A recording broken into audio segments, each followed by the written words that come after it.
Superheroes save the day. It's basically their job. But with all that day saving, something's bound to go wrong every now and then. Sometimes a superhero won't save the day so much as make the most of a villain's mistake. Either way, even Earth's mightiest heroes or the galaxy's best can drop the ball every now and then. Some are small and some change the shape of the shared universe. Here are some of the times the characters in the Marvel Cinematic Universe drop the ball.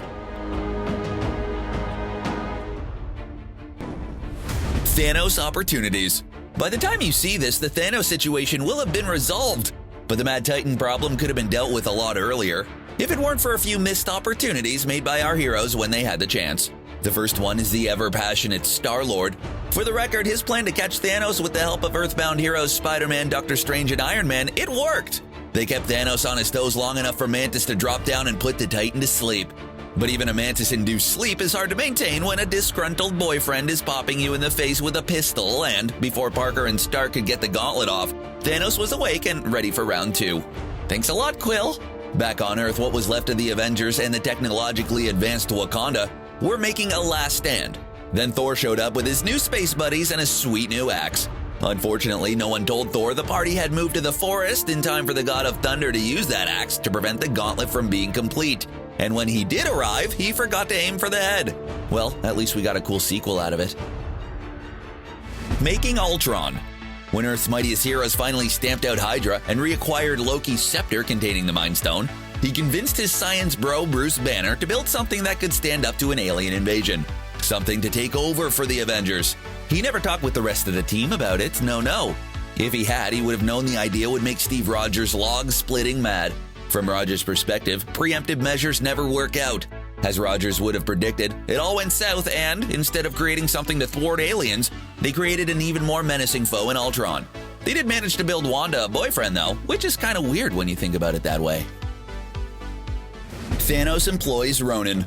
It takes several more movies for Tony Stark to realize that Thanos had been pulling the strings throughout most of the MCU movies. It turns out that the last 10 years have all been about discovering and gathering the Infinity Stones, so that Thanos could realize his terrible plan. Thanos' plan was terrible in more ways than one. First of all, having the universe's population, even if it worked out the way he wanted, wouldn't have done much. The Earth's populations have doubled since around the mid-70s, so at best, he would have just sent Earth back around 40 years. The real problem, though, was Thanos' penchant for outsourcing. First, he employed someone whose title was the God of Mischief to get him the Space Stone from Earth.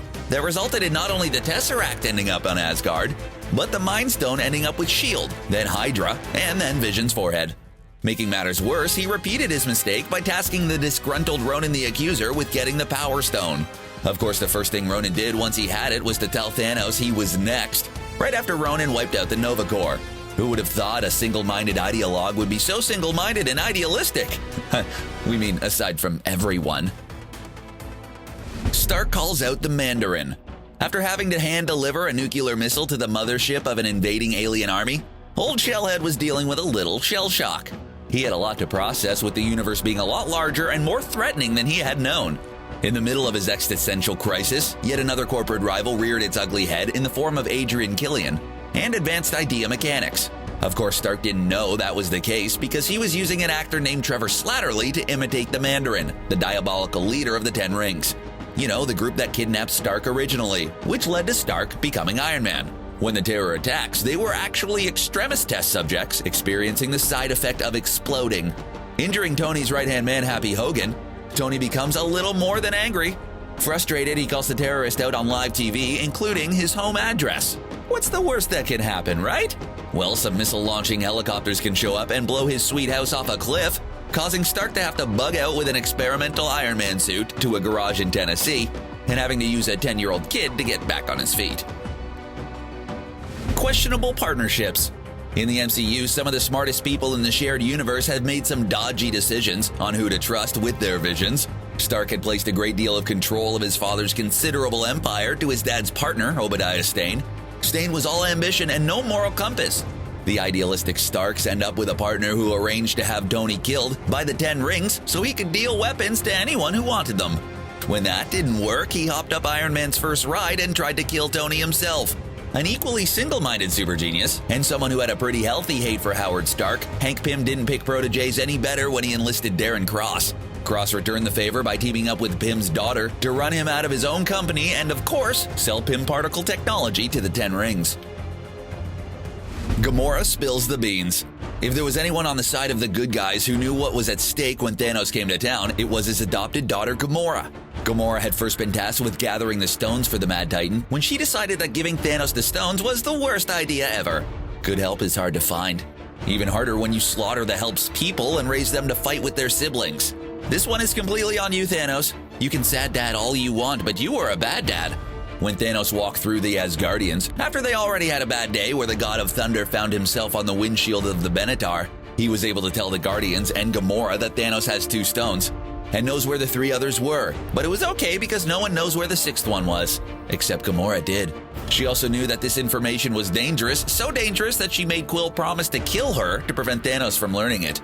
Unfortunately, it took just a little torture of her rival sibling for her to give up the location, dooming half of the universe. It sucked, but she also knew better than anyone what was at stake. DRAK drunk dials Ronan. Drax the Destroyer isn't exactly what you'd call a planner. He's more of a run straight at the thing he hates the most and destroy it kind of guy. It's probably how he got his name. Every team needs a guy who's really good at punching stuff, but usually, that means the guy who punches likes to get straight to it. Planning is for people who aren't as good at punching. The Guardians of the Galaxy came together by bonding over their mutual hate for both Thanos and his unreliable lackey Ronan. Mostly it's down to Thanos' practice of taking out half the people of every planet he encounters. Ronan, working for Thanos, killed Drax's family and has made Drax rather single-minded in his pursuit for revenge. So while the team is at nowhere negotiating the sale of the orb containing the Power Stone to the Collector, Drax drunk dials Ronan, giving up the team's location for a chance at getting revenge. Like we said, Drax isn't a big planner. It all goes horribly wrong, of course. Drax loses his fight with Ronan, the rest of the Guardians have to book it out of nowhere and call in the Ravagers to rescue Gamora. The guys good at punching can be a bit of a wild card. Loki opens the Bifrost. Thor was a little distracted during the event of Age of Ultron after taking along his own science buddy, Dr. Selvig, to trip sit while Thor took a bath in the water of Sights. While the Avengers are dealing with Ultron, Thor was getting the down low on what was really happening. That's to say, a power-mad grape ape was gathering the Infinity Stones to destroy half of the universe with a snap. Thor set out looking for the remaining stones to stop Thanos before he began. Unfortunately, in the course of doing that, he ran into Asgard's end times villain, who told him that Odin wasn't really in Asgard. Once he undid Loki's deception and went to Midgard to find the Allfather, Odin just had enough time left to tell the Odin sons that they had a sister and she was bad news. As soon as Odin passes, she shows up and demonstrates how bad she is by breaking Thor's favorite thing. Siblings, am I right? Odin also told the boys that she gets her power from Asgard. When Loki decides they need to beat a fast retreat, he does it by calling on the Bifrost, which just so happens to be the superhighway to Asgard and Hela's ultimate power. They could have run literally anywhere else. Way to go, Loki. Friendly fire. The fallout from creating a super robot that decided it hated everybody stretched much farther than just Sokovia. It drove the World Security Council, not an Orwellian name at all, huh? To create the Sokovia Accords to give the Avengers oversight. It also sent an EKO Scorpion agent on a path of revenge after the damage from Ultron's attack killed his family. Part of that man's plan, one Helmet Zemo, Sans Mask, was to frame Captain America's also unfrozen bestie from the past, Bucky Barnes, for a terrorist attack. This set in motion a divide against Earth's mightiest heroes that came to a head when Team Cap needed to get an aircraft from a German airport. The battle was epic. They brought along new friends like Spider-Man, Black Panther, and Ant-Man. Ant-Man learned a new trick. It was great. Everyone had orange slices after. In the end, it was friends fighting friends, and both teams were holding back in the hopes of not hurting the other team too badly. That's until Vision took a shot at Falcon, who was able to duck and roll out of the way, hitting War Machine instead. The beam took out War Machine's drive system, leaving Rhodey falling dead stick. The impact left him with a damaged spine and an upset Tony Stark. Rocket steals batteries.